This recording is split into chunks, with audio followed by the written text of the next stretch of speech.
الأغصان غرد مدى الأزمان عن أهل وحي الله. Bismillahirrahmanirrahim. Assalamualaikum warahmatullahi wabarakatuh. يا بلبل الأغصان غرد مدى الأزمان. Alhamdulillahirabbil alamin. Wassalatu wassalamu ala nabiyyina Muhammadin khatamin nabiyyin wa ala alihi wa ashabihi ajma'in, amma ba'du. Yang kami hormati dan kami muliakan Ustaz Arif Wibowo, insyaallah beliau akan menjadi pemateri kita pada acara kita di pagi yang cerah ini. Yang kami hormati para jajaran asatid wa asatidah Pondok Pesantren Salman Al-Farisi, dan tidak lupa para santri putra dan santri putri yang insyaallah diberkahi oleh Allah Subhanahu wa taala.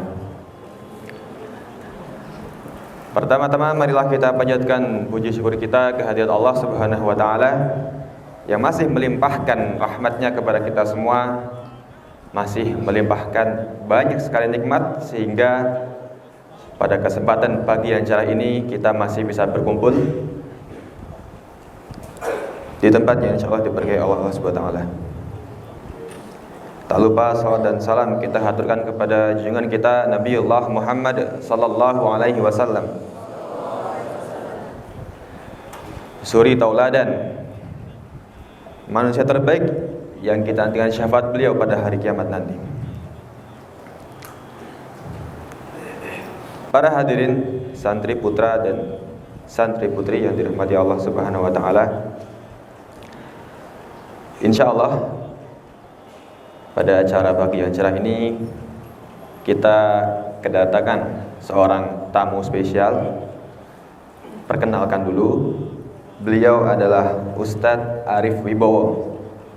Ustadz Arif Wibowo, Masya Allah, beliau menggeluti dan pakar pada bidang kebudayaan dan kristenisasi, dan tentunya ini adalah ilmu yang sangat penting bagi kita, sosok santri yang kelak akan kembali ke masyarakat. Betul? Ya. Karena ketika kita pulang ke masyarakat tanpa kita tahu tujuan kita apa untuk mondok, kita akan bingung. Makanya apa yang akan beliau sampaikan mohon untuk didengar, dipahami. Ustadz Arif Wibowo ini Masya Allah,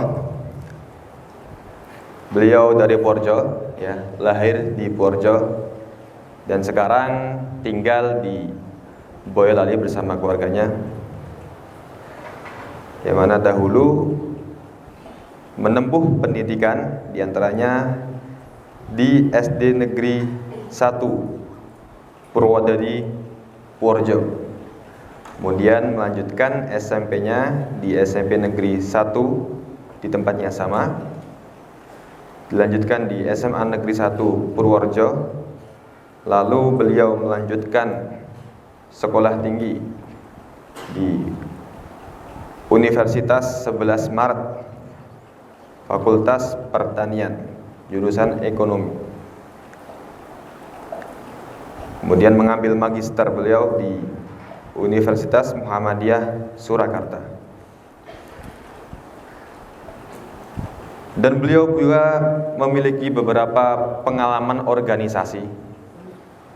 Di antaranya dahulu sempat menjadi sekretaris wilayah Gerakan Pemuda Islam Jawa Tengah atau GPI periode 1998 sampai 2002. Selanjutnya di bidang investigasi Gerakan Nasional Anti Narkotika atau GRANAT Kota Surakarta dalam kurun waktu dari tahun 1998 sampai 2002. Selanjutnya Biro Pendidikan Dewan Dakwah Islamiyah Indonesia Kota Surakarta periode 2007 sampai 2010.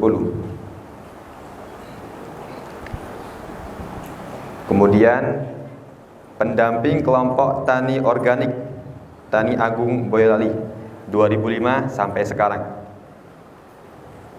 Selanjutnya Koordinator Laboratorium Dakwah Ki Ageng Henis dari tahun 2018 sampai sekarang. Dan beliau ini Masya Allah memiliki beberapa karya tulis yang sangat berbobot ya. Di antara karya-karya beliau yaitu tesis Inkulturasi Budaya Jawa dalam Misi dan Liturgi Gereja Katolik. Selanjutnya Islamisasi dan Deislamisasi Kebudayaan Jawa, Jurnal Islamia volume 7 nomor 2 bulan April tahun 2012. Dan karya beliau yang lain menulis buku Berebut Indonesia, Pergumulan Dakwah Islam dan Misi Kristen di Ranah Kebudayaan tahun 2018. Dan salah satu karya yang fenomenal, yakni buku yang beliau tulis bersama Dr. Muhammad Isa Ansori dan Dr. Susianto, menulis buku Wasiat Dakwah Muhammad Nasir, menjawab tantangan sekularisasi, kristenisasi, dan nativisasi tahun 2019. Dan beliau pula masih aktif menulis artikel sosial keagamaan di beberapa surat kabar seperti Solo Post, Republika, dan Media Islam ya. Mungkin demikian sedikit perkenalan yang kita paparkan dari Ustadz Arif Wibowo ini.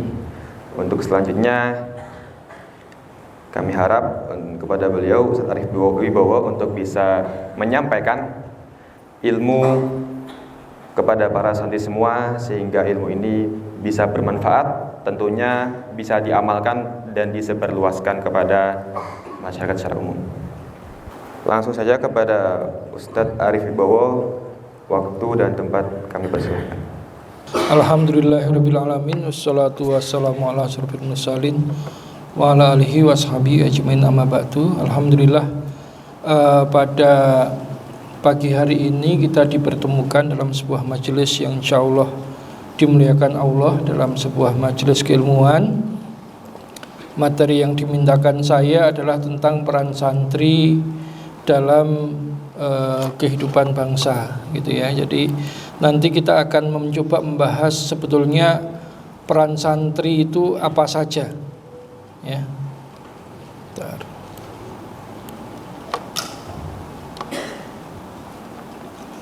Santri ini sebuah istilah yang mungkin khas Indonesia ya, khas Indonesia. Jadi bukan istilah yang muncul dari khasanah dunia pendidikan Islam pada umumnya, tapi khas dunia pendidikan Islam Indonesia karena memang proses Islamisasi di Indonesia ini unik, mungkin tidak dijumpai di wilayah lain, yaitu sebuah wilayah yang tidak pernah ada penaklukan secara militer, tetapi penduduknya dengan sukarela mau untuk memeluk agama Islam. Ini berbeda halnya dengan proses yang terjadi di India misalkan. Kalau kita belajar tentang sejarah umat Islam di India ya, sejarah umat Islam di India itu umat Islam pernah berkuasa di India itu selama 500 tahun oleh dinasti Mughal, sejak abad ke-15 ya 1400 sekian sampai abad ke-20. Itu ada kesultanan besar di India namanya Kesultanan Mughal.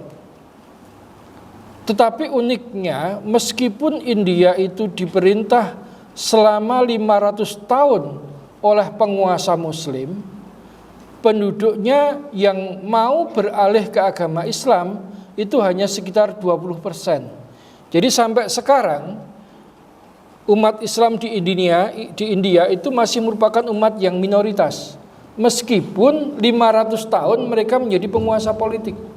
Apa yang bisa kita tarik pelajaran dari hal ini adalah bahwa ternyata keislaman sebuah bangsa, ya, keislaman sebuah bangsa itu tidak ditentukan hanya oleh faktor kekuasaan politik semata, di mana di India pernah terbukti umat Islam itu menjadi penguasa kekuasaan politik selama 500 tahun.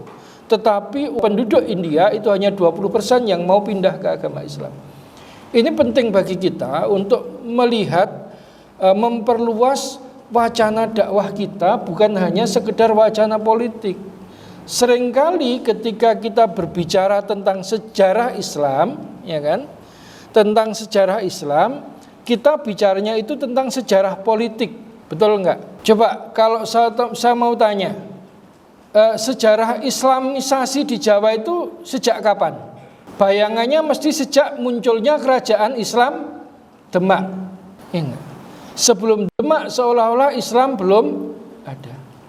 Kalau Indonesia ini pengen jadi Islam, itu ya, maka umat Islam harus jadi penguasa di Indonesia, dalam pengertian yang menjadi presidennya itu dari kalangan partai Islam atau yang lainnya. Bayangan kita seperti itu, seolah-olah politik itu segalanya.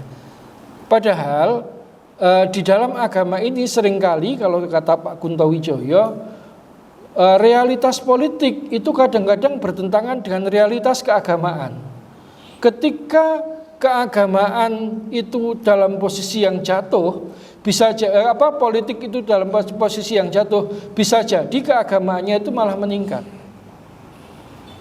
Ini yang akan coba kita telusur nanti.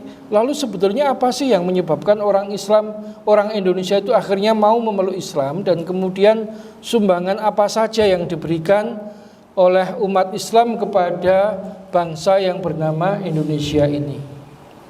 Tapi sebelumnya, karena saya berhadapan dengan santri, saya ingin mengerti sedikit, mencoba memahami sedikit dulu apa yang ada di benak adik-adik santri ini tentang Indonesia, tentang umat kita dan sebagainya. Saya ingin tanya, ketika saya mengatakan kebudayaan Jawa, ya, kata kuncinya budaya Jawa, ya. Budaya Jawa ini budaya yang muncul dari agama Islam atau dari agama Hindu Buddha? Coba, yuk dijawab. Siapa yang bisa jawab, silahkan. Kalau kita mendengar kata budaya Jawa, ya, itu yang ada di benak kita, di otak kita, budaya Jawa itu terbentuk oleh agama Buddha, ya. Isi dari budaya itu agama Hindu dan Buddha, atau isi dari budaya Jawa itu Islam. Sebagai contoh lah, saya ambil contoh sekalian, ambil contoh yang jelas. Tradisi 3 hari, 7 hari, 40 hari, 100 hari dan 1000 hari selamatan kematian di masyarakat itu dari Islam atau dari Hindu Buddha? Yuk, siapa yang bisa jawab? Nggak usah takut, nggak, silahkan. Ada yang ya? Santri bukan? Hah? Alasannya? Karena artinya dari Islam, tapi kebanyakan orang-orang Jawa itu menyerapi makna kata dari Islam itu lebih dari bagaimana pikiran dia sendiri. Maksudnya silakan. Lebih jelas lagi. Enggak apa, santai saja. Lebih jelas lagi.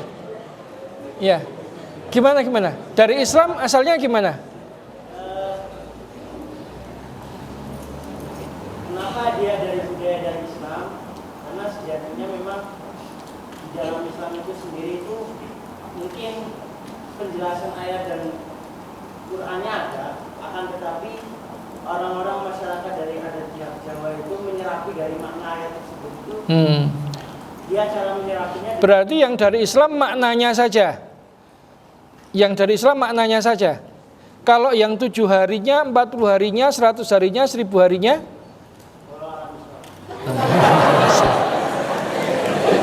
Ada lagi yang punya pendapat? Silakan. Ya, monggo. Budaya Jawa terbentuk dari singkit, jadi bercampurnya antara budaya Hindu Buddha, kemudian ketika Islam masuk diberi warna Islam. Sinkretisme Hindu Buddha dengan Islam. Oke, menarik. Ada lagi yang lain. Ini nanti basisnya kita nanti berangkat dari ini dulu, fenomena dulu. Yang lainnya lagi punya pendapat lain lagi, silahkan. Ya, monggo. Dari? Silahkan. Yang jelas.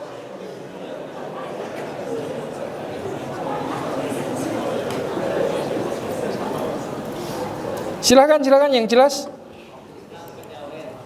Islam kejawen. Maksudnya apa? Kejawen itu maksudnya seperti apa?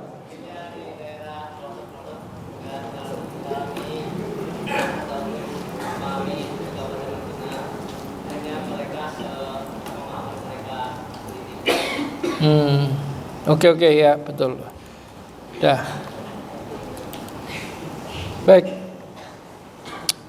Saya ingin cerita sedikit dulu, ya.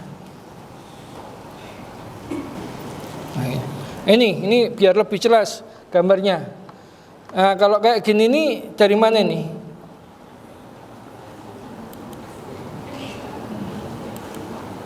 Ini kan masih sering kita temui nih. Kok mati? Ini. Ini Islam apa Hindu Buddha? Hindu Buddha.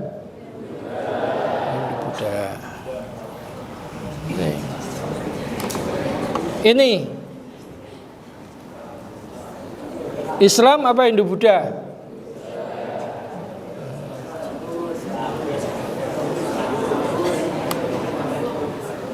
Kalau ini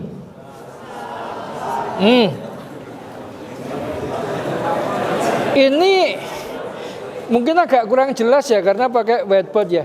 Jadi ini adalah prosesi Jumat Agung.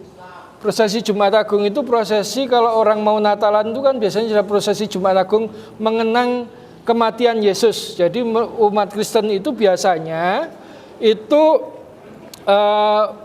mengadakan parade, ada yang membawa salib sebagai simbol penderitaan Yesus ya, untuk menceritakan bagaimana penderitaan Yesus sejak dia ditangkap sampai dibawa ke tiang salib. Nah, ini menariknya ini terjadi di Magelang. Prosesi Jumat Agung, jadi parade yang membawa salib melambangkan penderitaan Yesus itu di tengah jalan disambut oleh rombongan hadroh.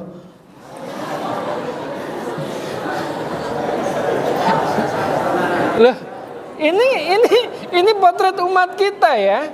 Jadi nanti adik-adik ketika selesai nyantri ya, itu masuk berhadapan dengan umat yang masih beragam seperti ini, dengan umat yang masih merayakan sedekah laut ya.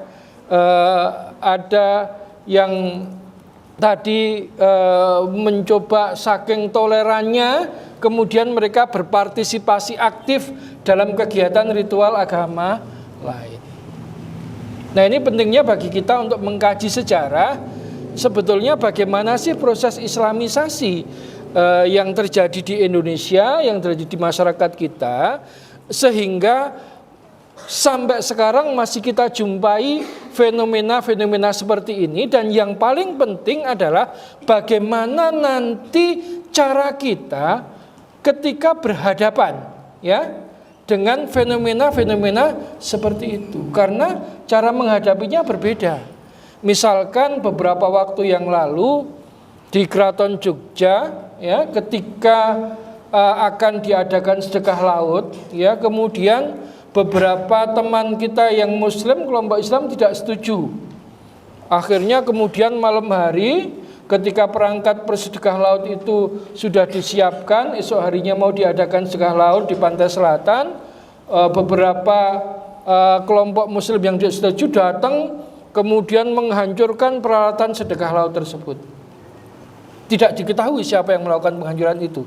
Tetapi dengan cara yang seperti itu, image dakwah Islam itu mendapatkan respon positif apa negatif di masyarakat? Negatif. Nah, ini pentingnya bagi kita. Mengapa kita perlu mengenali masyarakat kita? Mengapa kita mengenali kebudayaan umat kita, sehingga nanti ketika adik-adik lulus dari pesantren mau di masyarakat tahu nih, oh cara masuknya seperti apa, cara membahasakan Islam kepada mereka seperti apa. Karena bangsa kita itu bangsa yang telah mengalami perjalanan panjang kehidupan. Perjalanan panjang kehidupan. Dan sekali lagi yang keliru adalah seperti yang saya lihat tadi, ada tradisi sedekah laut, sedekah bumi, kemudian mayoritas langsung mengatakan itu Hindu dan Buddha. Ini perlu diluruskan kalau menurut saya. Kenapa? Karena nanti kalau menurut buku ini, jadi ini buku yang termasuk harus dikoleksi oleh Ma'had Salman Al-Farisi, yaitu karya Dr. Durruddin Mashhad. Dr. Durruddin Mashhad ini adalah seorang peneliti senior di LIPI, ya. Beliau keislamannya sangat bagus. Beliau meneliti bagaimana sejarah Islam di Papua, sejarah Islam di Bali, ya. Dan itu sudah diterbitkan juga. Karya-karyanya itu research. Jadi bukan hanya sekedar mencatat tradisi lisan masyarakat, tapi riset hasil penelitian. Nah, di buku ini Dr. Durruddin Mashhad merunut bagaimana kok sampai muncul di orang Jawa itu, meskipun semuanya mengaku sebagai Muslim, tapi kok ada Islamnya itu yang sudah dikategorikan sebagai santri, ada juga kelompok Islam yang Muslim tetapi dia masih disebut sebagai kelompok abangan. Itu seperti apa? Ternyata prosesnya itu cukup panjang. Kata Dr. Durruddin Mashhad, sebetulnya Nusantara, ya, atau Jawa itu tidak pernah menjadi sebuah peradaban Hindu-Buddha. Karena apa? Yang menjadi Hindu-Buddha kalau di masyarakat Jawa dan keumuman di Kepulauan Nusantara itu hanya kalangan istananya saja. Jadi kalau seorang peneliti senior yang sudah meninggal namanya Dr. Agus Sunyoto, penulis buku Atlas Wali Songo, dia menyebut keagamaan orang Jawa itu terbagi antara istilahnya wong jobo dengan wong jero. Wong jero itu orang yang tinggal di sekitar istana. Mereka lah yang Hindu-Buddha itu ya hanya keluarga Brahmana, keluarga bangsawan, ya, dan para pedagang besar yang hidupnya itu dekat dengan istana. Nah, sementara keumuman masyarakat Jawa itu punya agama sendiri yang oleh Ki Agus Sunyoto disebut sebagai agama Kapitayan. Apa agama Kapitayan? Kata Kapitayan itu berasal dari kata pitoyo atau percaya. Orang Jawa pada masa lalu itu punya kepercayaan, keyakinan karena sapi dilarang disembelih. Bahkan sampai sekarang kalau kita makan di Kudus itu kita tidak makan daging sapi. Soto Kudus itu dari soto kerbau.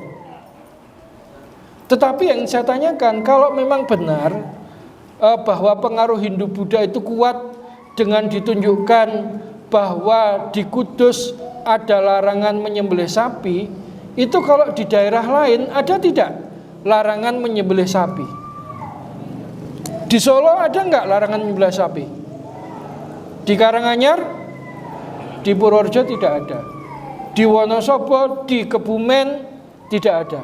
Itu berarti di Wonosobo, di Kebumen, di Solo, di Jogja pengaruh Hindu-Buddha kuat atau tidak? Tidak. Karena kalau kuat berarti paling tidak sisa-sisa kepercayaan lama, ya, tradisi tidak menyembelih sapi itu mesti masih berlangsung sampai sekarang. Tapi kenyataannya tidak ada. Itu menunjukkan bahwa sebetulnya Hindu dan Buddha itu hanya kuat di daerah yang dekat dengan keraton, di lingkungan keraton. Sehingga kata Dr. Duduruddin Mashad, mengapa kemudian terjadi proses islamisasi yang sangat kuat? Karena sebetulnya yang lebih banyak diislamkan oleh para wali, yang lebih banyak diislamkan oleh para ulama kita adalah kaum Kapitayan tadi. Ya. Jadi islamisasi di Indonesia, islamisasi di tanah Jawa itu lebih banyak islamisasi orang yang menganut agama lokal, ya, kemudian diubah menjadi agama Islam. Sedangkan islamisasi di kalangan keraton itu nanti memakan waktu yang cukup panjang. Nah, mengapa kemudian akhirnya orang Kapitayan ini menjadi muak dengan keagamaan Hindu? Nah, ini harus kita. Yang pertama, kalau saya mengutip pendapat dari Profesor Dennis Lombard, nah ini Profesor Dennis Lombard adalah pada saat itu ada kecenderungan dari penguasa Hindu-Buddha yang berkuasa di tanah Jawa itu pernah keranjingan membangun candi. Jadi hobinya membangun candi. Sehingga kita dapat melihat di tanah Jawa ini banyak peninggalan candi-candi besar seperti Borobudur, Prambanan, ataupun candi-candi yang cukup kecil, jadi Candi Mendut, Candi Jago, dan sebagainya. Mungkin daerah sini kalau ditelusur juga ada peninggalan berisi candi itu. Nah, bisa dibayangkan kalau pada masa lalu Fir'aun membangun piramida, itu kemudian dia menindas orang Yahudi jadikan budak untuk membangun piramid. Kira-kira kalau Candi Borobudur itu bisa dibangun 10 orang, 100 orang, atau harus dibangun ribuan, bahkan mungkin puluhan ribu orang pada masa itu. Menata batu ya, bukan bata ya, batu-batu besar menjadi bangunan sebesar Borobudur. Kemudian nanti masih dipahat reliefnya sedemikian detail dan teliti, itu kira-kira membutuhkan berapa puluh ribu atau berapa ratus ribu tenaga kerja. Kemudian kira-kira tenaga kerjanya itu dibayar oleh raja atau dipaksa kerja gratisan. Nah, itu sebabnya kata Profesor Dennis Lombard, kerajaan-kerajaan yang hobi membangun bangunan candi besar, membangun bangunan candi batu yang besar itu akhirnya kerajaannya bangkrut karena ditinggalkan oleh masyarakatnya. Kenapa? Karena masyarakatnya memilih untuk keluar pergi dibanding dia ada menjadi rakyat di sebuah wilayah yang setiap hari oleh rajanya dipaksa untuk bekerja bakti membangun candi. Sehingga ternaknya tidak diurusi, ladangnya terbengkalai, sawahnya terbengkalai, sehingga mereka memilih keluar. Dan akhirnya kemudian banyak orang Jawa yang memilih tinggal di pelabuhan-pelabuhan, di mana di pelabuhan-pelabuhan itulah mereka mulai bertemu secara masif ya, secara dalam jumlah besar dengan para pedagang muslim yang memang sudah sejak lama menjadikan pelabuhan-pelabuhan di Nusantara, khususnya di Jawa ini sebagai pelabuhan tempat mereka singgah sebelum mereka melakukan perjalanan sampai ke Cina. Nah, ini jadi dulu dua kekuatan ekonomi utama dunia itu adalah Jazirah Arab dan Persia dan Cina. Sehingga relasi dagang antara pedagang Arab dengan pedagang Cina itu sudah berlangsung berabad-abad. Ribuan tahun sebelum Masehi itu sudah berlangsung. Kalau lewat darat itu mereka nanti lewat jalur sutra. Kalau lewat laut, nah ini rute kapal-kapalnya seperti ini. Ya, mereka nanti singgah dulu di India.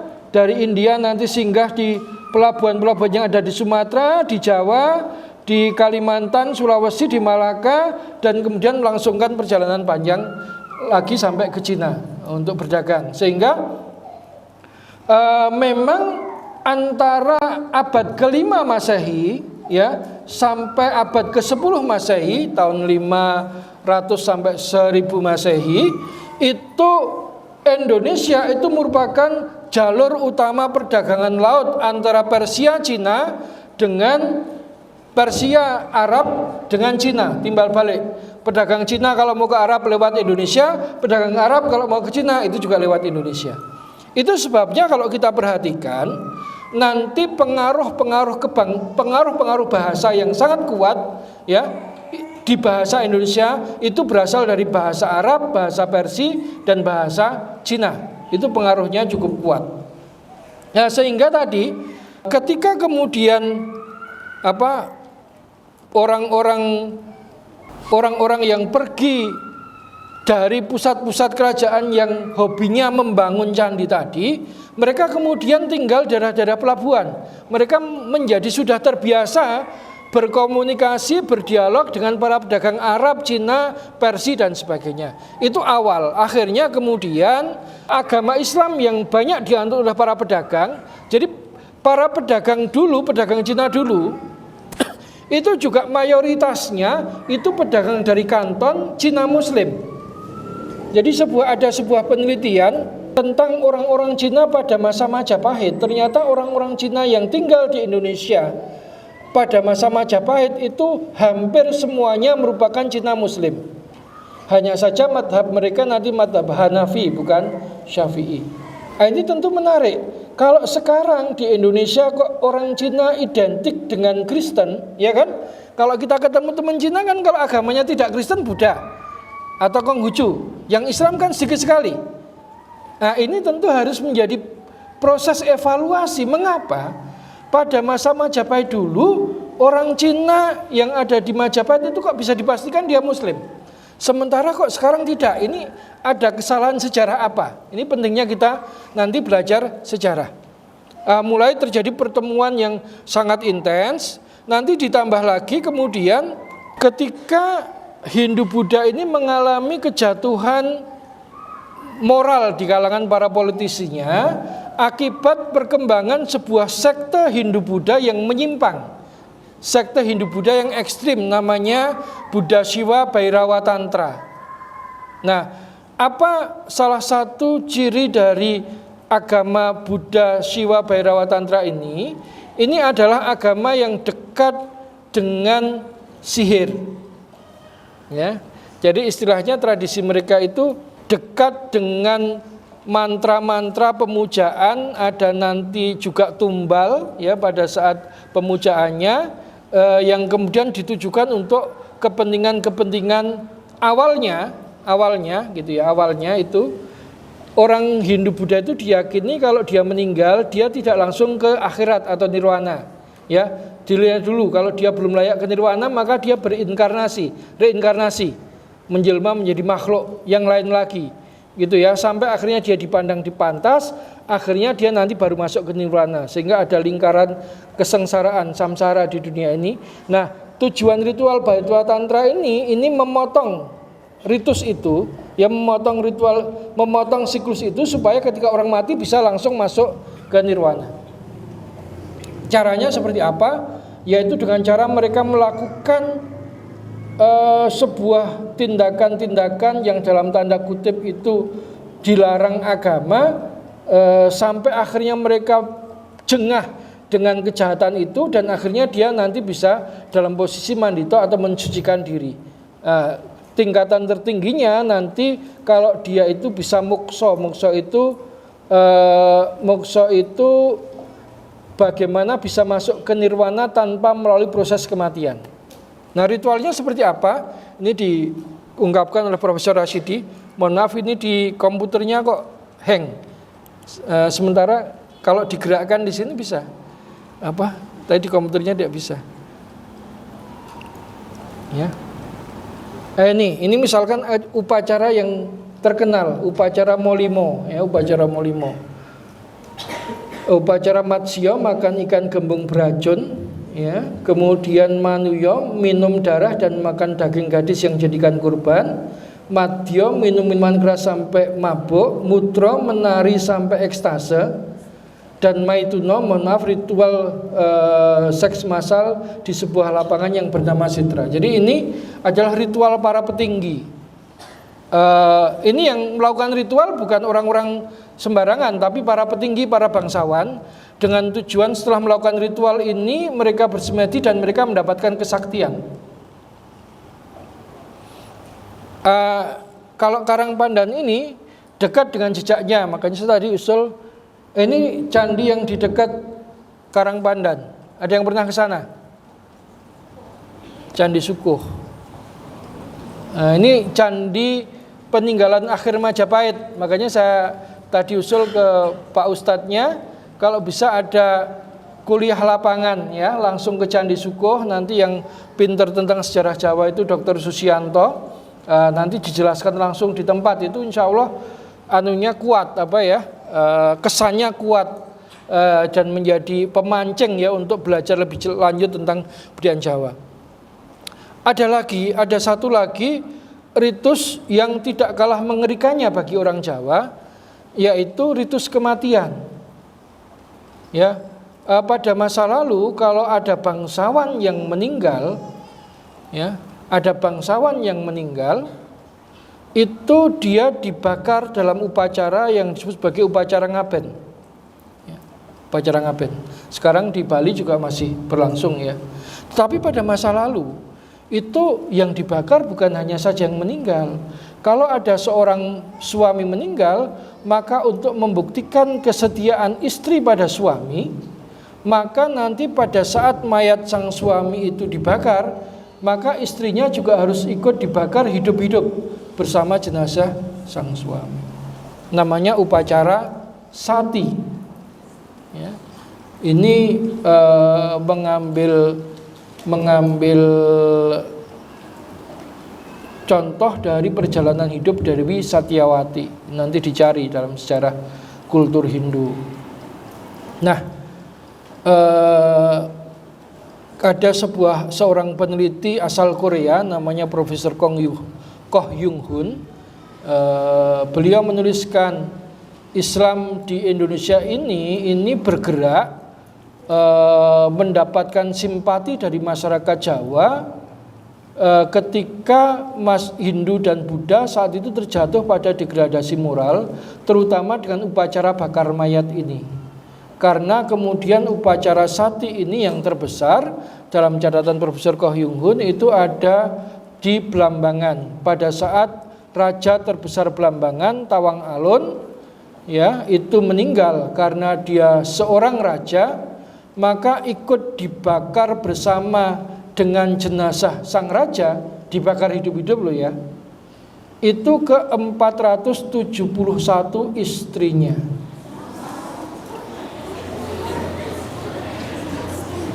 Sehingga bisa dibayangkan ketika agama itu tidak lagi mampu memberikan perasaan nyaman, ketenangan hidup kepada masyarakat, maka dipastikan masyarakat akan meninggalkan agama tersebut secara massal, secara bersama-sama. Nah, pada saat itu ketika puncak-puncak ritual ini itu terjadi, gitu ya, itu pada saat yang bersamaan itu Raja Hayam Wuruk dan Patih Gajah Mada itu sedang mengirimkan pasukan dalam rangka ekspedisi Pamalayu untuk menaklukkan kerajaan-kerajaan Islam yang sudah muncul di Sumatera. Salah satunya adalah kerajaan Pasai yang ada di Aceh. Nah, Pasai ini meskipun kerajaan kecil, itu dikenal sebagai pusat keilmuan Islam karena banyak sayyid, ya, banyak habaib yang datang ke Pasai dan mendirikan perguruan di sana. Jadi Islam di Indonesia ini berkembang secara politik. Saya cerita, makanya selalu ada hikmah di balik musibah. Ketika Baghdad jatuh, diruntuhkan oleh pasukan Mongol, pusat keislaman itu kan berpindah ke Mesir, ke kerajaan Mamluk, gitu ya. Nah, relasi antara Mesir dengan Nusantara itu cukup dekat, gitu ya. Karena kemudian rute-rute dagangnya berubah, sehingga akhirnya kemudian terjadi kedekatan hubungan politik antara kerajaan-kerajaan di Aceh dengan dinasti Mamluk yang ada di Mesir. Itu sebabnya Raja-Raja Pasai itu gelarnya sama dengan Raja-Raja Mamluk. Nanti dipelajari, itu ditulis dalam buku Buya Hamka yang judulnya Sejarah Umat Islam, tebal bukunya. Itu salah satu buku juga yang menurut saya pesantren Salman Al-Farisi ini harus punya, gitu ya. Jadi akhirnya kemudian berdiri kerajaan Pasai. Banyak imigran karena para Habaib itu banyak diburu oleh pasukan Mongol dan sebagainya. Mereka banyak yang lari ke Nusantara. Salah satunya di Pasai. Nah, ketika Pasai juga ditaklukkan oleh Majapahit, kerajaan Pasai hancur. Tetapi akibatnya apa? Justru para Habaib, para Sayyid ini menjadi bebas untuk masuk ke wilayah Majapahit. Dari situlah kemudian orang-orang Jawa yang sudah jengah dengan kelakuan agama para pemimpinnya, para penguasanya, gitu ya. Ketika kemudian Islam masuk dibawa oleh para ulama kita, para habaib, gitu ya. Itu kemudian mereka menerimanya dengan sukacita dan akhirnya mereka dengan sukarela untuk masuk ke Islam. Walaupun mereka belum tahu Islam itu seperti apa, tapi ini ditulis oleh Yamah Syari Dhofir dalam bukunya Tradisi Pesantren. Islamnya orang Jawa itu Islam akibat kekecewaan dan kengerian terhadap agama para pemimpinnya, gitu ya. Kemudian di satu sisi kok ternyata konstruksi keagamaan agama Islam ini mirip dengan agama nenek moyang mereka, yaitu Kapitayan.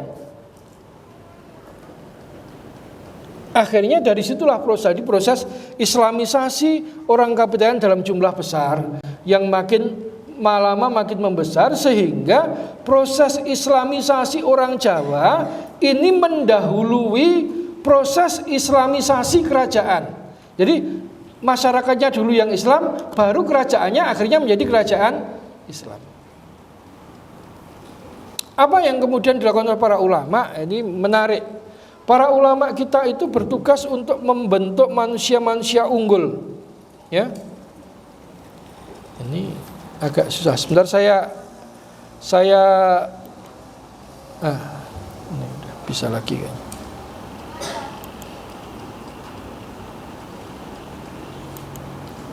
Ya.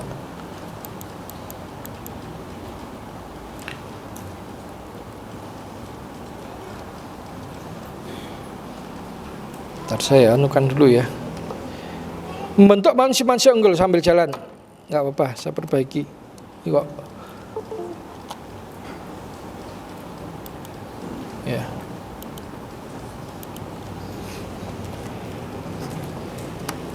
Berapa contoh misalkan Sunan Giri itu mendirikan sebuah pesantren. Kalau nanti adik-adik santri ada perjalanan wisata menelusur jejak-jejak sejarah Islam di Jawa, itu nanti datang ke pesantren bekas pesantrennya Sunan Giri. Pesantrennya Sunan Giri itu ada di sebuah bukit.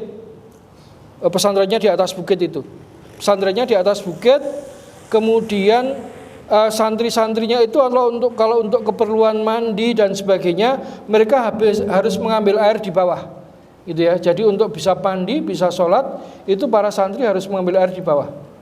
Sehingga apa? Karena setiap hari naik turun gunung, ya, untuk keperluan mandi, sholat dan sebagainya, santri-santri Sunan Giri ini dikenal sebagai santri yang secara fisik dia kuat. Sehingga apa? Orang Kerajaan Majapahit itu kalau mau cari prajurit gampang. Kerajaan Majapahit kalau cuma mau cari prajurit gampang. Tidak harus datang ke kampung-kampung untuk melihat mana pemuda yang paling perkasa akan jadi sebagai prajurit. Cukup dia datang ke pesantrennya Sunan Giri, dia mesti ketemu dengan santri yang secara fisik dia prima. Akhirnya apa? Terjadi proses Islamisasi secara alamiah. Karena kemudian para prajurit Majapahit ini banyak didominasi oleh umat Islam. Dan bahkan kemudian ini ke atas lagi makin menyentuh para bangsawannya. Sehingga Majapahit di akhir era Majapahit itu struktur bangsawan Majapahit itu bahkan sudah banyak muslimnya dibandingkan dengan mereka yang masih tetap beragama Hindu. Jadi nanti kalau santri ini diajak, nah ini menarik, dan saya pikir santri juga setuju. Kalau santri ini diajak untuk keliling berziarah, ya, mengunjungi monumen-monumen sejarah Islamisasi tanah Jawa. Ya. Kalau nanti datang ke Trowulan, situs Trowulan itu situs peninggalan Majapahit, maka di sana ada 11 makam komplek bangsawan, ya. 11 komplek makam bangsawan. Dari 11 komplek makam itu, yang 9 komplek makam merupakan pemakaman Muslim. Sedangkan yang komplek pemakaman Hindu itu hanya 2. Berarti bangsawan Majapahit pada era akhir di Trowulan itu mayoritasnya sudah memeluk agama Islam. Yang Hindu itu tinggal struktur keluarga raja. Itu proses Islamisasinya seperti itu. Jadi kenapa bisa berjalan damai? Karena alamiah tadi proses Islamisasinya.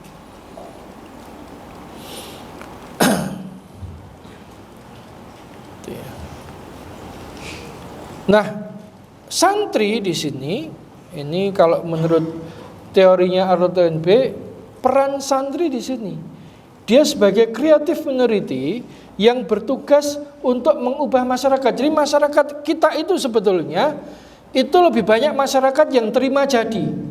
Jadi yang mengubah masyarakat itu mesti hanya segelintir orang, jumlahnya sedikit, tetapi dia aktif, punya pemikiran, punya gagasan, disebarluaskan ke tengah masyarakat, sehingga akhirnya masyarakat nanti bisa berubah. Lalu bagaimana cara masyarakat, cara para santri itu mengubah masyarakat? Yang pertama adalah para santri itu dengan cara melakukan proses islamisasi bahasa. Jadi bukan dengan politik, bukan dengan pedang. Yang pertama diislamkan itu adalah bahasanya dulu. Dan ini menarik, misalkan tradisi peninggalan dari para santri, ya, karena santri ini dari kata-kata susastri, artinya orang-orang yang menekuni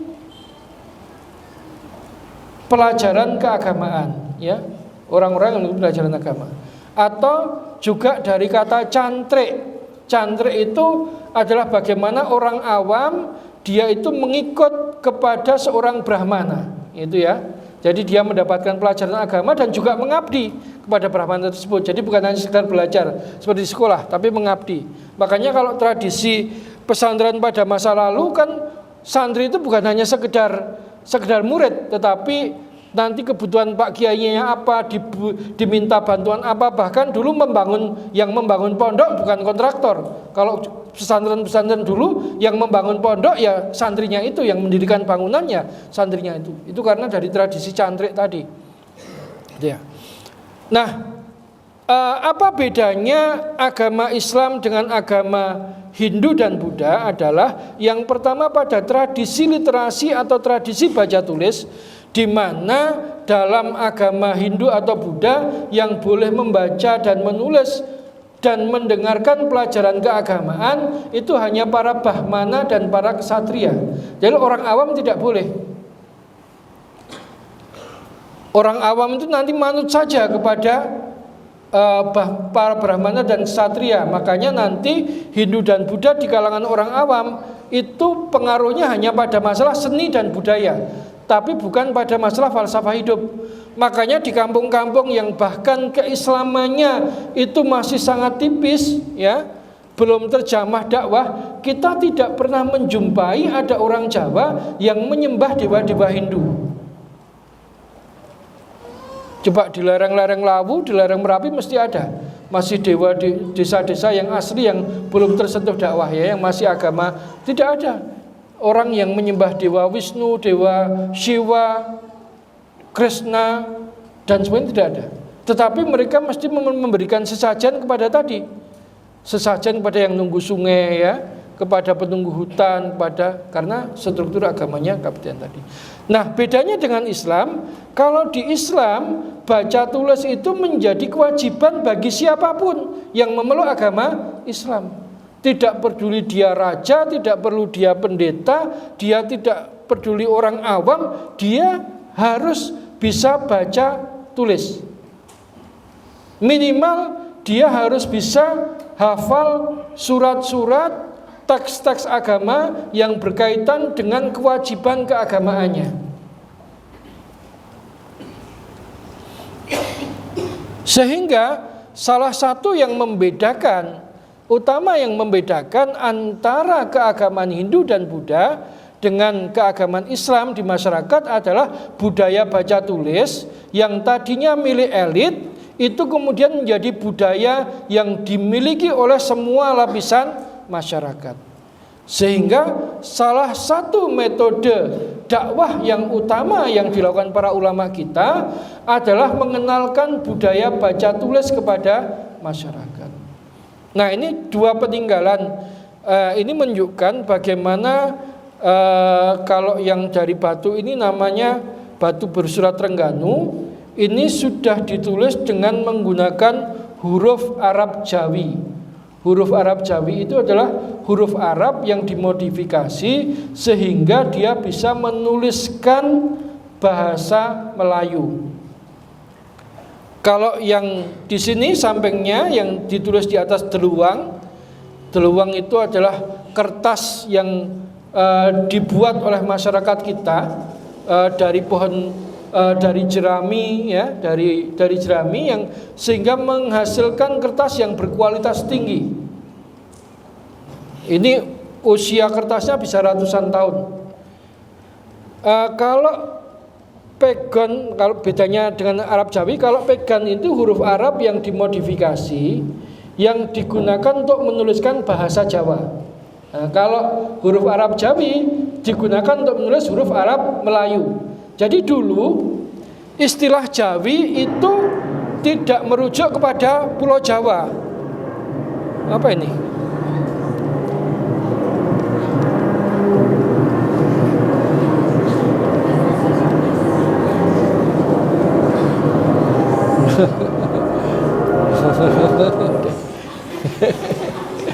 Ya, jadi dulu orang Arab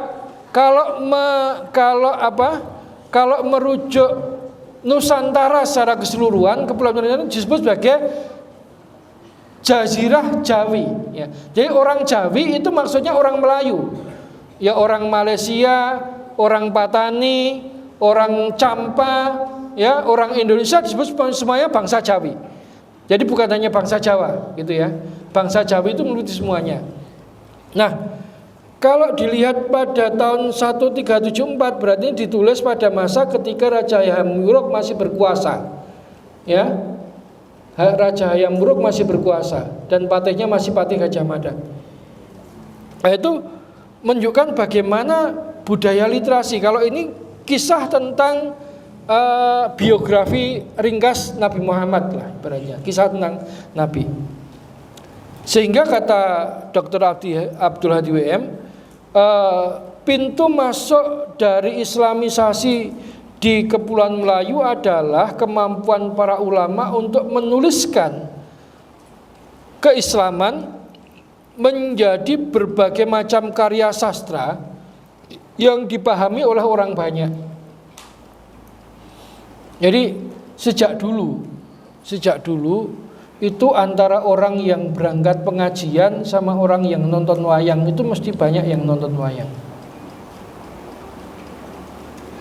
Sejak dulu orang yang datang untuk belajar kitab dengan orang yang pergi ke pentas dangdut itu banyak yang datang ke pentas dangdut.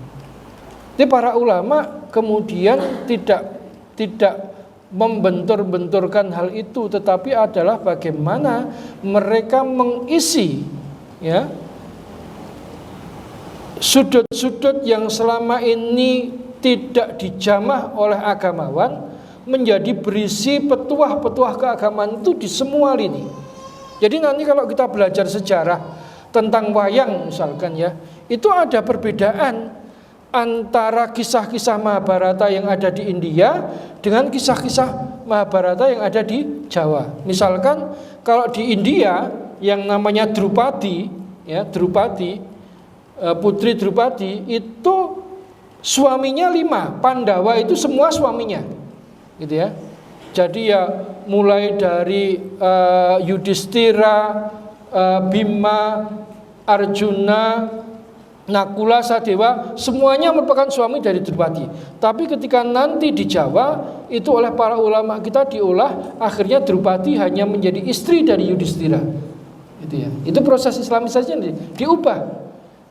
Hal-hal yang tidak bertentangan dengan Islam itu diubah oleh para ulama kita, tidak memuji wayang, tetapi bagaimana mengislamkan kisah-kisah wayang.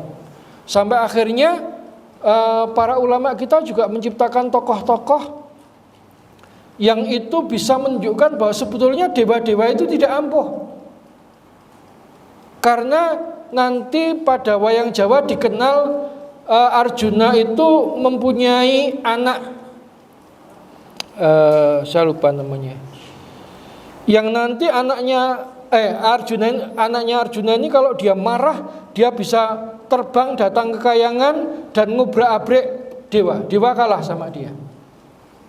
Gitu ya. Dewa kalah sama dia. Ada lagi tokoh namanya Semar. Semar itu digambarkan sebagai tokoh yang sebetulnya dia dewa tertinggi karena dia kakak dari Bathara Guru. Tetapi justru tugasnya itu melayani manusia. Jadi dewa itu demitologisasi. Oh, dewa itu aslinya nggak ampuh. Gitu. Nah, itu cara para ulama kita masukkan itu. Sehingga kalau kita pergi ke Bali, di Bali itu ada sebuah museum yang menyimpan manuskrip wayang lama, kisah-kisah wayang pada masa lalu, di Museum De Topeng namanya. Itu justru kisah-kisah wayang itu ditulis dengan menggunakan huruf Arab Pegon, bukan dengan aksara Bali atau bukan dengan aksara Jawa. Nah, aksara Jawa yang kita kenal ini nanti munculnya pada masa Belanda. Itu para ulama kita. Kalau kita ke Jawa Barat, itu kita mengenal kisah-kisah lucu dari tokoh yang bernama Kabayan, ya, si Kabayan dan Nyi Itung, gitu ya. Nah, si Kabayan ini ternyata bukan kisah asli masyarakat Sunda. Tetapi adalah bagaimana para ulama-ulama yang dia berkarya di Kesultanan Cirebon dan Banten, dia menerjemahkan kisah-kisah Abu Nawas, ya, kisah-kisah Nasruddin Hoja, itu diterjemahkan dalam bentuk tokoh lokal yang bernama Kabayan. Jadi yang pertama dilakukan para ulama kita adalah melakukan proses islamisasi bahasa. Karena proses bahasa ini menunjukkan kedekatan kita dengan peradaban mana.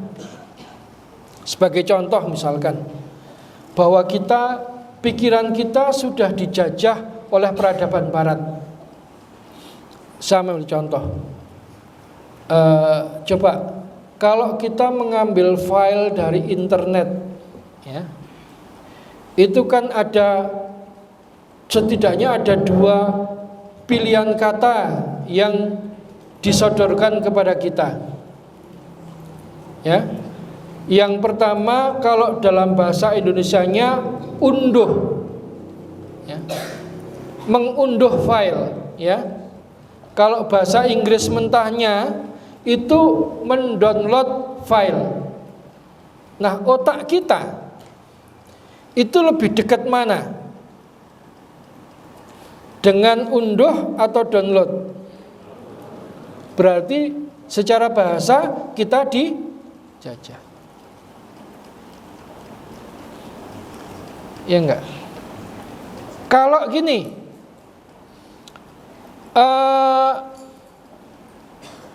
bagaimana cara memakai busana yang benar? Nah, kalau orang Jawa kan sangat memperhatikan itu. Kalau kondangan busananya seperti ini, kalau datang ke pengajian busananya seperti ini dan sebagainya. Itu kan ada pilihan kata tata busana dan ada pilihan kata fashion. Mana yang lebih dekat dengan otak kita? Fashion atau tata busana? Berarti pikiran kita dijajah. Kuliner atau tata boga? Jadi penjajahan peradaban ya itu salah satu faktor yang utama adalah penjajahan bahasa. Kedekatan masyarakat dengan bahasa yang ada. Itu sebabnya kemudian kenapa kok kita jumpai, mohon maaf, sekarang ini pada masa yang lalu, pada masa saya kecil dulu, meskipun yang berjilbab itu hanya sedikit dan pas pengajian, jumlahnya belum banyak yang berjilbab itu, sangat sedikit, dan itu pun hanya dipakai pada saat pengajian. Kalau berangkat misalkan ke kondangan ya jagong, itu masih pakai kebaya yang pakai sanggul, hingga ibu-ibu harus ke salon. Tetapi misalkan pandangan tentang akhlak, ya kita dapat melihat pada masa saya kecil dulu, boncengan laki-laki dengan perempuan, itu mesti disorai orang sekampung. Kalau sekarang, ya lihat, mohon maaf, perempuan berjilbab dan yang laki-laki bergamis bukan suami istri, boncengan, kita berani negur enggak? Loh, pada zaman saya kecil dulu enggak mesti ditegur. Zaman saya kuliah saja, ya tahun 90-an, itu kalau ada teman kuliah kok boncengan laki-laki dengan perempuan, itu disorakin sama teman-teman yang lain. Zina itu masih dipandang sebagai sebuah dosa yang sangat besar. Sehingga saya punya teman-teman itu, saya tadi cerita saya tinggal di kampung basis PKI. Dulu waktu itu yang sholat, saya masih ingat pada saat kecil hanya 3 keluarga termasuk keluarga saya, gitu ya. Jadi nanti di rumah saya itu kalau habis maghrib untuk ngaji, anak-anak orang ex-PKI yang orang tuanya masih belum pada sholat, gitu ya. Tetapi meskipun mereka seperti itu, akhlak Islam, etika Islam masih sangat dijunjung tinggi. Jadi teman-teman saya ini banyak yang akhirnya karena pengaruh pergaulan dan sebagainya, ketika SMA itu banyak yang akhirnya ya terjebak mabuk dan sebagainya. Tetapi satu yang ketika saya ngobrol gitu ya, tuanya kan kembali jadi takmir masjid. Saya tanya, kok bagaimana akhirnya kok bisa kembali ke takmir masjid? Karena mereka katakan, oh ternyata dunia kerja itu jahatnya itu apa, keburukannya, maksiatnya bukan hanya mabuk. Kalau mabuk masih dia punya. Saya punya teman itu yang dia pegang betul itulah pesan dari ustadznya, bagaimanapun kondisi kamu itu harus tetap menjalankan sholat. Nah kebetulan pernah dia menjadi preman di terminal sebuah terminal Jakarta, Pulau Gadung, Jakarta. Nah, itu unik.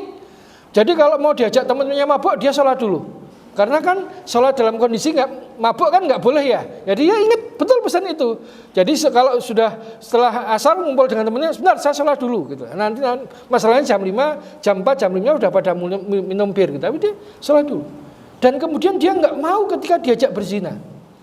Dan banyak akhirnya ketika dia sudah berumah tangga, punya istri, dia kembali untuk ngurus tobat, ngurusi masjid. Karena apa tadi? Meskipun mereka itu masih mabuk dan kadang sholatnya bolong-bolong, tapi kalau terhadap zina, mereka sangat menjaga agar tidak terjerumus ke dalamnya.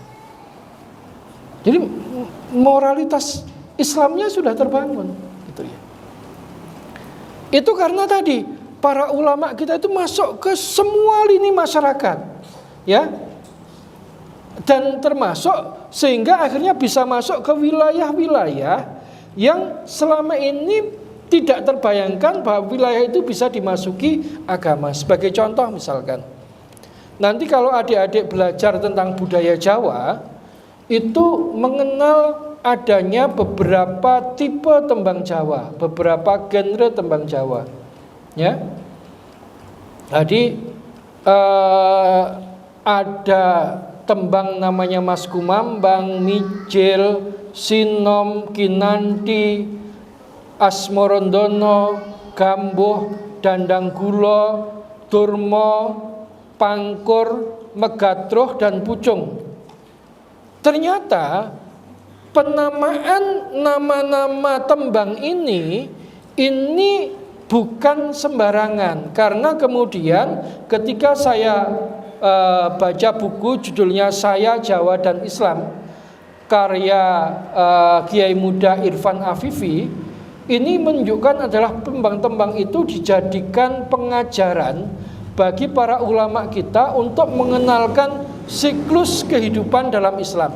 Jadi tembang Jawa pada masa Majapahit itu hanya ada dua genre tembang, namanya kidung dan kakawin, yang berfungsi sebagai, kalau kidung itu berfungsi sebagai tembang-tembang pemujaan kepada dewa-dewa dilaksanakan pada ritus-ritus gitu ya. Kakawin itu berisi tentang tembang-tembang percintaan yang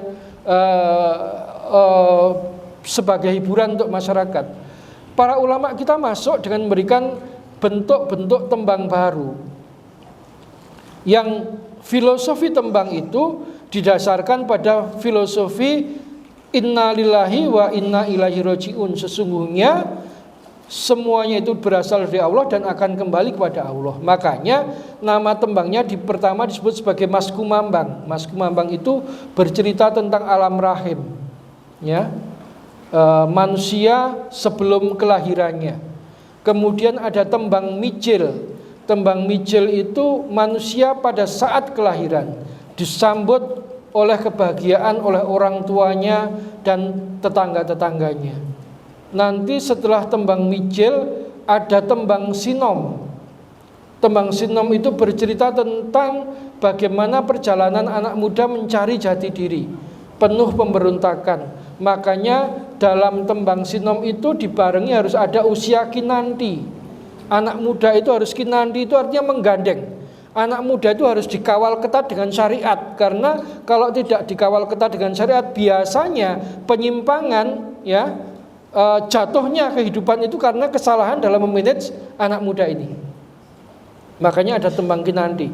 Nanti kemudian setelah itu ada lagi tembang Asmorondono, ketika anak muda itu sudah serius untuk mencari pasangan hidup. Nasihat-nasihat tentang bagaimana mencari pasangan hidup yang baik.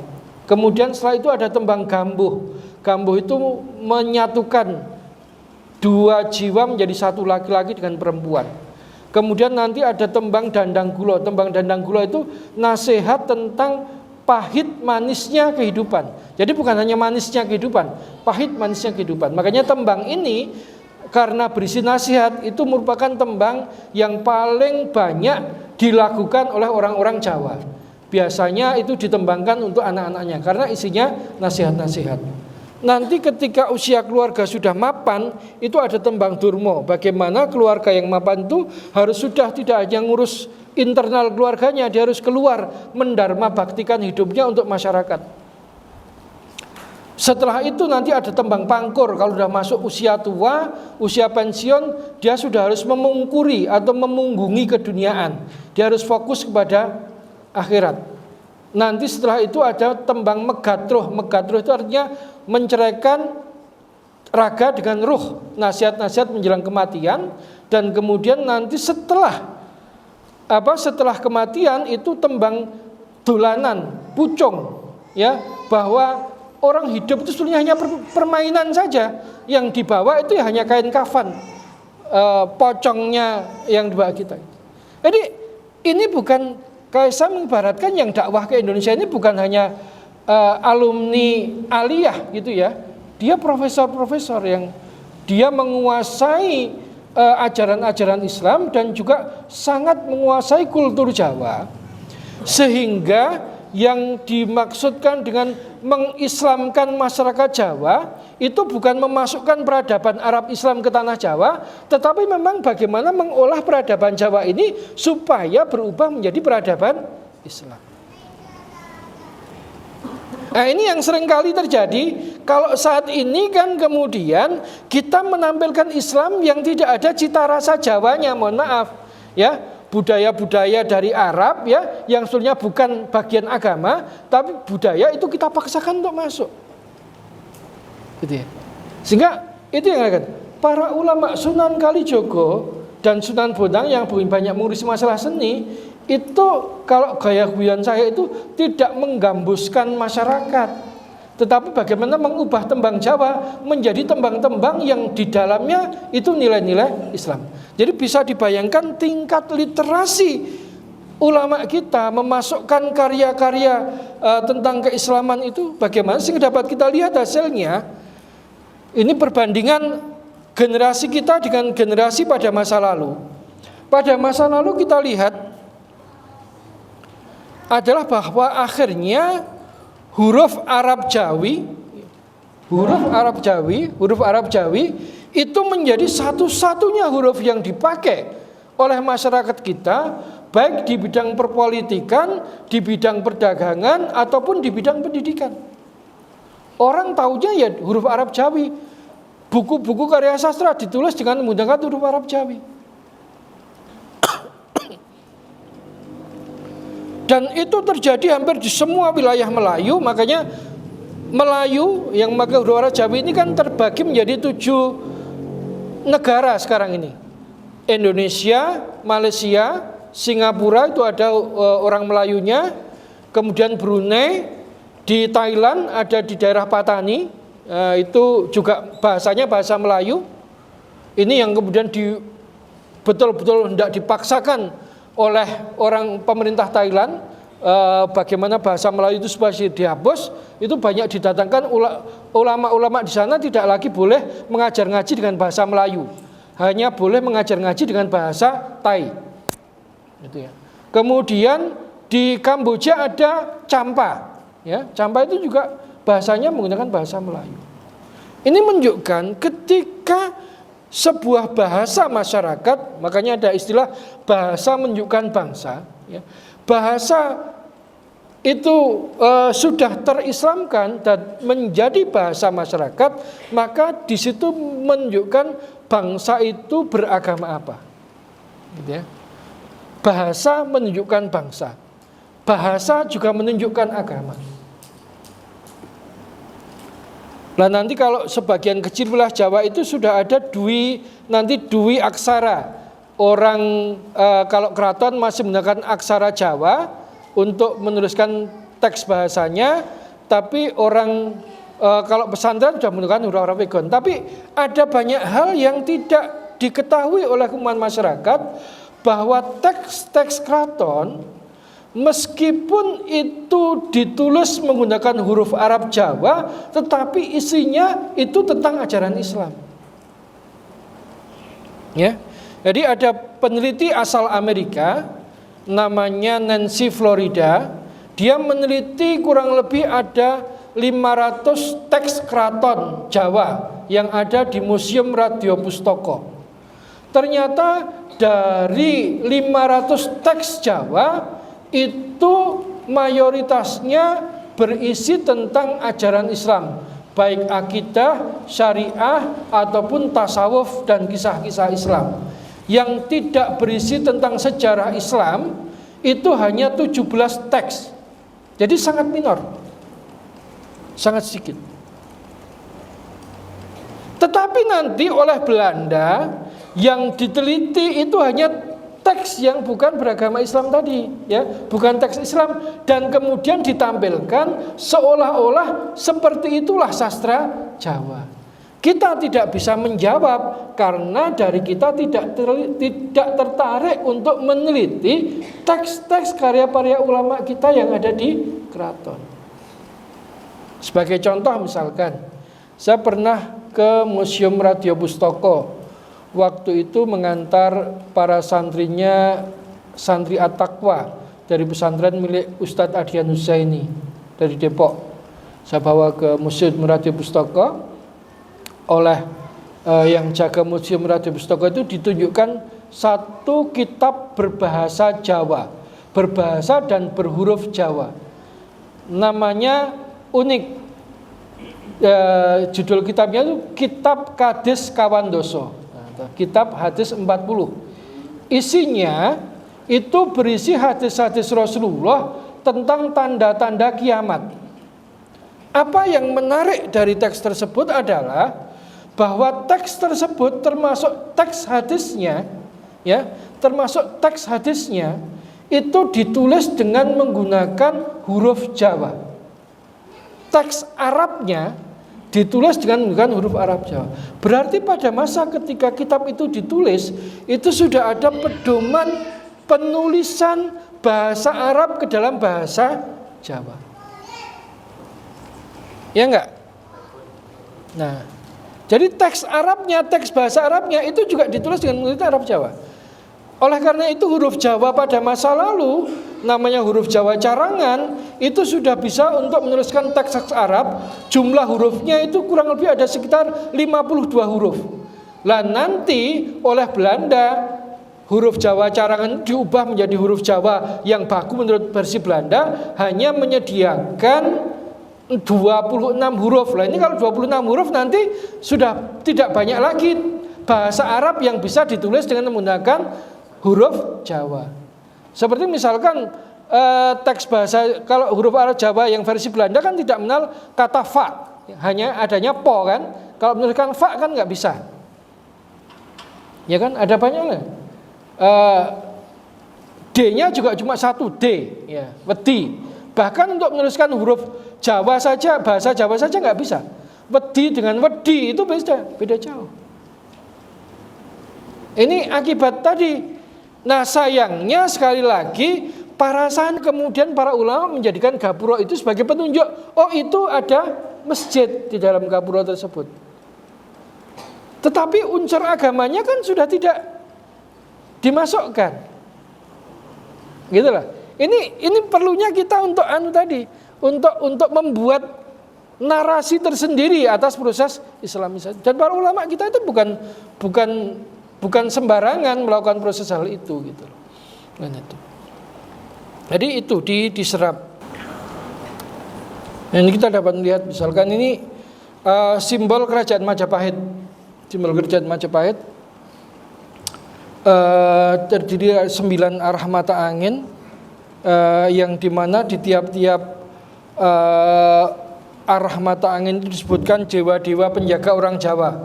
Ada Dewa Bayu, ada Dewa Isana, ada Dewa Baruna, ada Dewa Indra, Nriti, Yama, Agni, dan sebagainya. Dan nanti sebagai pusat, karena Hindu yang berkembang di Nusantara Hindu Siwa, sebagai pusat adalah Dewa Siwa, sebagai pusat persembahan.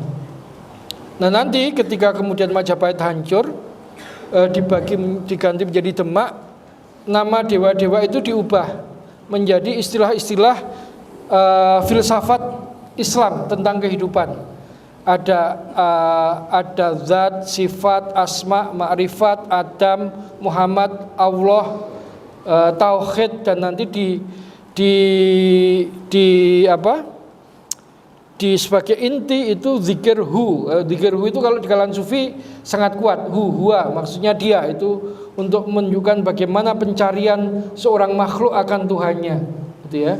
Nanti makanya kalau kita melihat nanti di Masjid Demak masih ada Surya Majapahit itu, tetapi simbol-simbol dewa-dewanya sudah dihilangkan. Dan jadi nanti ketika kemudian K.J. Ahmad Dahlan memilih simbol Surya sebagai simbol Muhammadiyah, itu bukan sesuatu yang muncul dari ruang kosong. Karena nanti jangan terbalik ya, dalam sejarahnya yang ngurusi orang Abangan itu adalah Muhammadiyah. Jadi kalau pesantren tradisi Nahdien kan sudah punya ceruk sendiri ya, kalangan santri dan keluarga santri. Ini kan banyak masyarakat awam yang masih belum paham tentang agama pada masa itu, karena ada islamisasi yang dilakukan oleh pemerintah kolonial Belanda. Makanya Muhammadiyah ini di awal-awal itu lebih banyak berdakwah ke kalangan Abangan. Kalau kita membaca karya-karya ulama Muhammadiyah pada masa era K.J. Ahmad Dahlan, itu rata-rata ditulis dengan menggunakan huruf Jawa, bukan dengan huruf Arabikot. Makanya karena banyak nih waktu itu Kristenisasi berkembang sangat pesat, tapi banyak nih orang Islam yang belum sholat, maka Muhammadiyah itu dakwahnya dulu dengan hal-hal yang praktis. Jadi dia mendirikan kursus sholat, kursus puasa, kursus tentang baca tulis Al-Quran yang jadi tematik. Dan untuk itu mereka membuat buku-buku panduannya, dan buku panduannya itu ditulis dengan menggunakan huruf Jawa. Gitu. Ini kita dapat melihat sampai seperti itu. Ya. Ini buku yang menurut saya juga harus ada.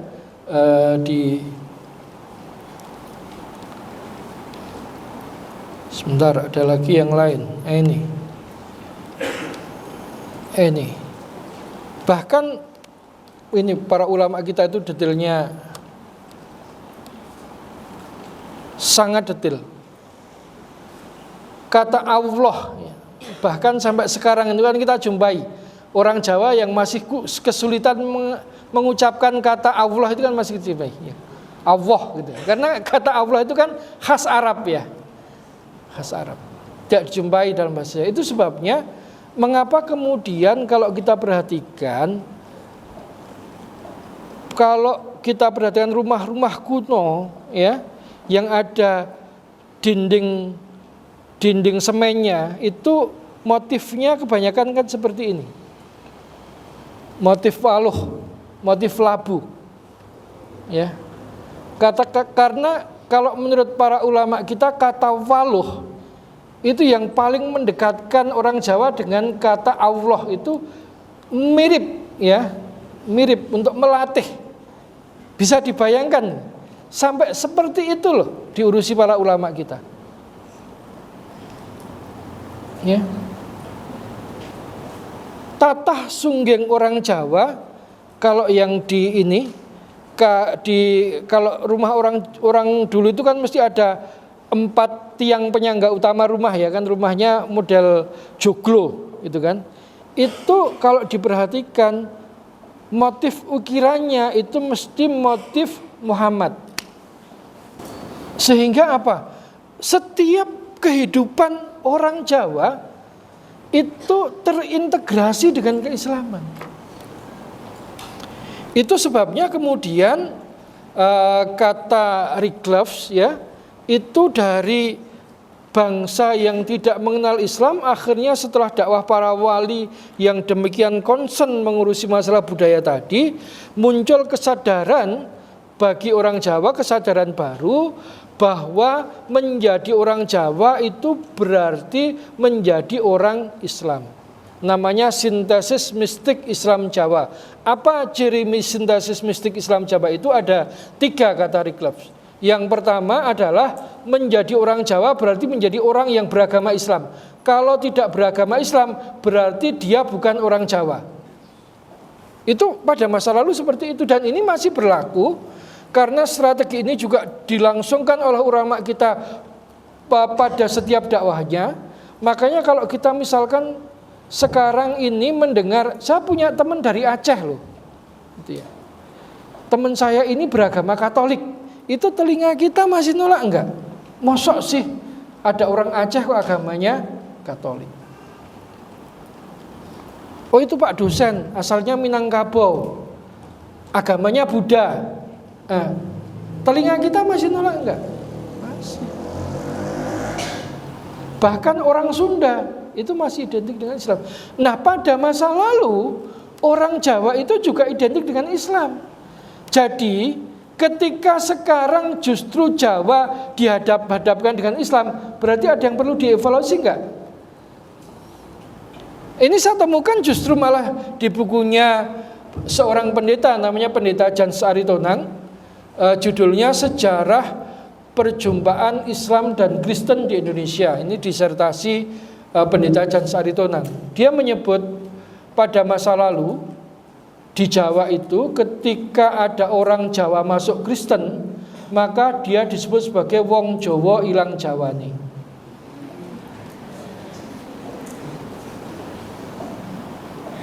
Atau ada julukan lain Jawa Wurung Londo Tanggung. Jadi sudah tidak lagi diakui sebagai Jawa, tetapi belum juga bisa diterima sebagai orang kulit putih, orang Kristen secara utuh. Itu integrasinya sangat kuat. Jadi pertama menjadi orang Jawa berarti menjadi Muslim. Kemudian yang kedua, orang Jawa mempercayai bahwa rukun dan Islam dan rukun iman adalah kebajikan tertinggi, keyakinan dan kebajikan tertinggi. Jadi tidak ada orang Jawa yang menolak syariat sholat. Tidak ada orang Jawa yang menolak syariat puasa.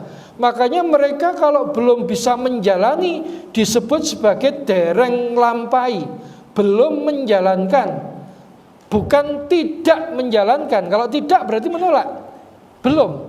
Makanya kita jumpai di kampung-kampung itu banyak tetangga-tetangga kita yang mungkin pada masa mudanya dia belum sholat puasa, tapi ketika usianya nanti sudah 40 dia mulai datang yasinan, belajar ngaji, belajar sholat dan sebagainya. Karena tadi proses budaya yang dibentuk oleh para ulama kita mau tidak mau akan mengantarkan orang Jawa kepada keislaman. Nah, ini diakui oleh Raffles, ya, diakui oleh Raffles bahwa di Jawa itu sebetulnya jumlah santrinya itu tidak banyak, tetapi nanti yang aneh adalah bahwa orang-orang yang dia itu tidak taat beragama itu ternyata manutnya dengan santri dan kiai itu luar biasa. Itu sebabnya Portugis itu ketika datang masuk dia tidak membidik Jawa, tapi membidik Maluku dan sebagainya. Jawa dia masuk pertama kali di Jepara langsung dihantam oleh armada pasukan Ratu Kalinyamat dan Portugis kalah. Itu jadi pada masa lalu agama Islam itu merupakan agama bangsa Jawa. Kemudian yang ketiga kata Rickloves, para penguasa adikodrati, makhluk-makhluk astral yang selama ini ditakuti oleh masyarakat Jawa banyak diberikan tumbal, itu akhirnya oleh orang Jawa ditempatkan posisinya sebagai makhluk yang berada di bawah manusia derajatnya, bukan lagi di atas manusia. Makanya nanti ada perubahan dari kata tumbal menjadi sedekah. Karena ketika kita menyebut itu sedekah, berarti pemberi sedekah itu lebih tinggi derajatnya dibanding dengan yang dikasih sedekah.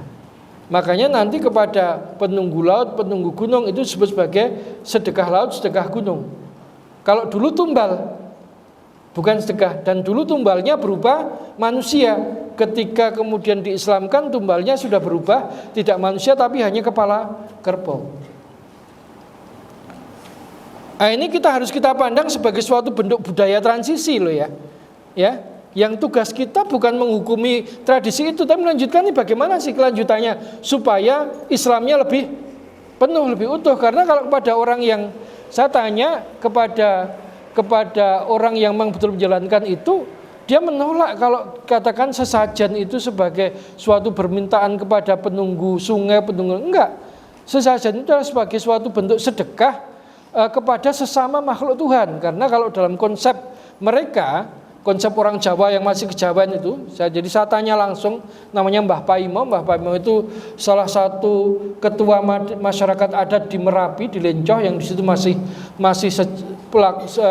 sampai sekarang sedekah gunung masih dilakukan dengan cara menyembelih kerbau tadi gitu ya. Yang di daerah lain kan sudah dihilangkan.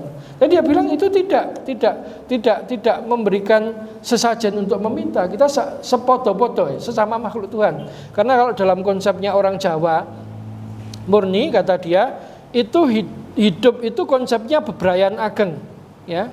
Hidup di dunia itu ya dengan seluruh makhluk Tuhan, baik yang kelihatan maupun tidak kelihatan. Nah, makanya termasuk sedekah itu juga kepada sesama makhluk Tuhan, baik yang kelihatan maupun tidak kelihatan. Toh yang disedekahkan itu hanya kepala. Karena kepala katanya yang boleh sedekah pada jin itu hanya tulang berulang untuk makanan jin. Ya, kepala ini kan isinya batok yang hampir semuanya tulang gitu. Jadi logikanya loh ya, jangan pakai logika kita loh, logika mereka pada kebudayaan masa lalu, jangan dihukumi dengan logika kita sekarang. Sehingga yang perlu kita lakukan sebetulnya adalah bagaimana melakukan proses islamisasi lanjutan. Karena orang itu kalau disuruh mengenyahkan tradisi, biasanya dia menolak. Makanya para ulama kita memilih untuk melakukan islamisasi tradisi. Hanya saja islamisasi tradisi ini kan bertahap ya, berproses, tidak bisa. Jadi saya memilih biasanya untuk berdiskusi langsung dengan dan ternyata bayangan saya berbeda ketika berdiskusi dengan. Nah, makanya masjid-masjid Jawa itu kalau kita perhatikan selalu atapnya itu 3 lapis. ya kan? Itu bukan menunjukkan iman Islam, iman ihsan, bukan. Itu menunjukkan bagaimana filosofi orang Jawa terhadap kehidupan. Dia memandang kehidupan manusia itu ada di lapis tengah, ya.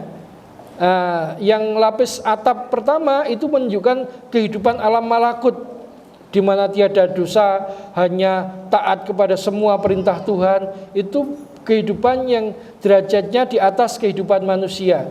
Kehidupan yang paling bawah itu kehidupan nanti jin, setan dan sebagainya, itu di bawah, posisinya itu di bawah manusia, gitu ya. Meskipun diakui itu ada. Sehingga kalau kita perhatikan rata-rata orang Jawa itu ketika dia melakukan sesaji, dan saya sudah tanya sejak kecil, sesaji itu tujuannya melakukan sesajen itu bukan untuk meminta sesuatu, tetapi yang penting ya wes kita hidup berdampingan, ojo ganggu, ya ojo ganggu. Itu tujuannya supaya itu. Batasnya masing-masing, tidak mengganggu. Dia memberikan kebaikan itu berupa sedekah.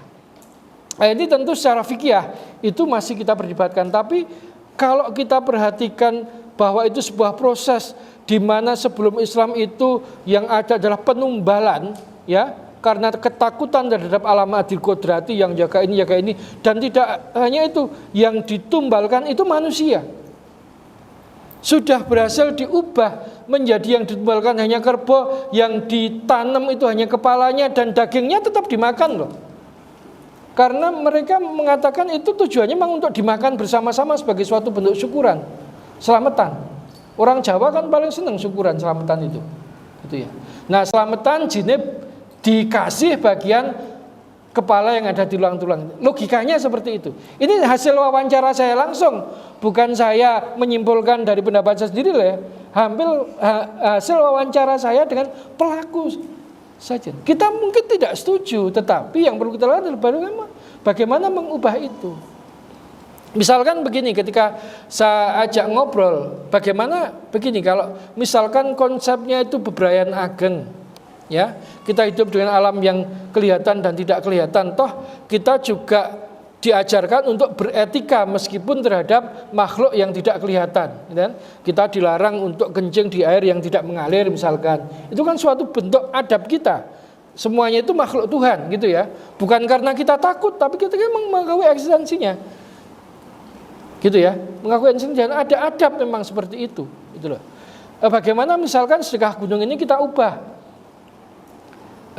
Saya ngomong misalkan begini, karena gunung ini adalah cara Allah untuk menjaga supaya sumber air tetap ada, itu kan.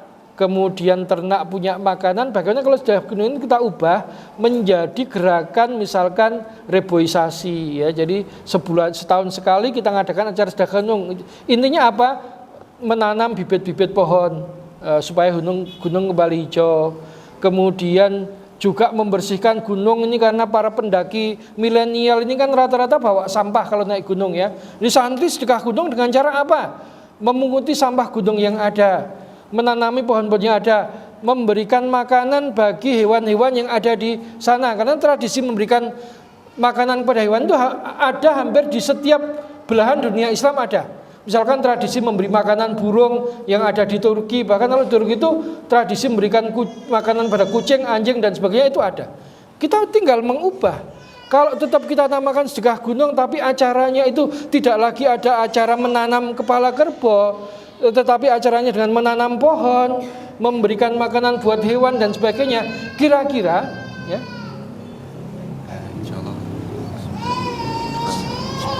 Oh ya, oke. Ya. Oke. Kira-kira itu akan tetap dilihat sebagai kegiatan syirik atau tidak? Ya, misalkan gini nih, gerakan Pondok Pesantren Salman Al Farisi mengadakan sedekah laut, rombongan, ya, berapa bis ke laut tempat wisata. Nanti sedekah lautnya dengan cara apa? Ini wisatawan sekarang kan ya banyak yang tidak disiplin buang sampah. Gerakannya dengan apa? Dengan cara memunguti sampah-sampah yang ada, membersihkan laut. Kemudian nanti ada upacara nih, naik perahu motor bareng tapi bawa pelet ikan, ya. Kemudian menebar pelet ikan di laut. Kira-kira itu akan dituduh musyrik apa enggak? Masyarakat akan seneng enggak? Oh, ternyata ada sedekah laut versi syar'i. Nah, masyarakat seneng nggak kira-kira? Nanti masyarakat yang sudah ke masjid itu memilih yang masih pakai sajen atau memilih yang versi kita? Nah, ini pertarungan kebudayaan di situ. Jadi mengapa tidak kemudian pada saat Syuro misalkan ya, upacara atau bulan apa itu santri Salman Al-Farisi datang ke Merapi bikin vlog ya. Media Islam juga meliput bahwa santri Salman Al-Farisi akan melaksanakan sedekah gunung dengan cara apa? Melakukan reboisasi gitu ya. Kemudian mungkin membuatkan saluran air buat penduduk gitu kan, dan nanti penduduk itu juga. Nah, para ulama kita dulu melakukan itu dengan cara seperti itu, mengubahnya dengan tindakan langsung. Jadi bukan hanya nyeramai. Orang itu biasanya kalau sudah punya kepercayaan diceramai mestinya tersinggung. Tapi kalau kita itu memberikan alternatif yang beda, itu tentu hasilnya akan lain. Gitu ya. Sehingga nanti tradisi sedekah gunung itu berubah menjadi tradisi penghijauan ya, dan penyadaran supaya para pendaki itu tidak membuang sampah sembarangan. Tradisi sedekah laut berubah menjadi tradisi resik-resik pantai dan mengingatkan orang akan pentingnya menjaga ekosistem laut. Jadi sebetulnya itulah fungsi dakwah. Jadi kita harus mampu melakukan islamisasi atas berbagai fenomena yang ada. Tidak mungkin kita itu hanya melakukan apa yang ada pernah dilaksanakan oleh Rasulullah, karena juga kehidupan itu berkembang, mesti ada banyak hal-hal baru, ya, kebudayaan baru yang dulu tidak pernah dijumpai pada masa Rasulullah. Lah bagaimana kita menerjemahkan apa yang sudah dipesankan Rasulullah itu untuk menjadi warna utama pada setiap kebudayaan yang ada di masyarakat. Itu sebabnya yang dilakukan para ulama kita dalam melakukan proses islamisasi. Nah, kembali kepada tadi, saya sebagai penutup saya ingin mengutip pendapat dari Dr. Hamid Fahmi Yarkasi. Jadi kalau beliau menyebutkan Islam itu disebut sebagai agama dan peradaban. Sebagai sebuah agama, Islam itu sudah sempurna, sudah komplit, tidak perlu ditambah, semuanya sudah komplit.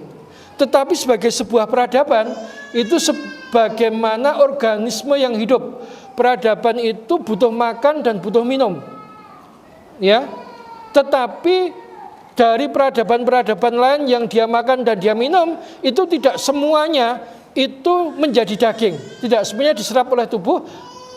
Ada juga yang dibuang sebagai kotoran dan tidak terpakai. Nah, itu ibaratnya ketika Islam sebagai peradaban masuk ke berbagai wilayah, maka dia makan minum juga dari peradaban setempat, tetapi sebagian itu bisa diislamisasikan, sebagian yang memang betul-betul tidak bisa diislamkan ya dibuang.